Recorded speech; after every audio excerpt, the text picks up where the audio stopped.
Times பார்த்தீங்கன்னா metre இப்படி வந்து 0 ஆகிடுதுங்க. இது வந்து விடா விஎக்ஸ் ப்ளஸ் மாடலுங்க. பயங்கரமாக கிளிச்சாக இருக்குங்க.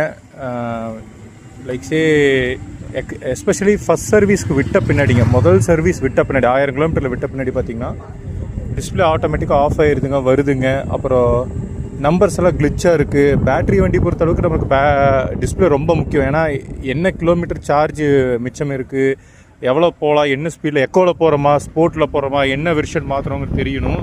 பட் அது வந்து ரொம்ப எரர் பண்ணுது. விஎக்ஸ் ப்ளஸில் இந்த எரர் மற்றவங்களுக்கு யாருக்காவது இருக்கா, இல்லை எனக்கு மட்டும் தான் வருதான்னு தெரியலிங்க. வேறு யாராவது விடா விஎக்ஸ் ப்ளஸ் மாடல் வச்சு இந்த எரர் வந்துச்சுன்னா தயவுசெய்து சொல்லுங்கள். அதேமாதிரி விடா ஆப்பும் ஓப்பன் ஆக மாட்டேங்குங்க. ப்ராப்பராக வந்து லைவ் டைம் என்ன சார்ஜ் இருக்குது, வண்டி எங்கே இருக்குங்கிறதும் தெரிய மாட்டேங்குது. யாருக்காவது இதை பற்றி தெரிஞ்சால் ப்ளீஸ் கமெண்ட் பண்ணுங்கள்.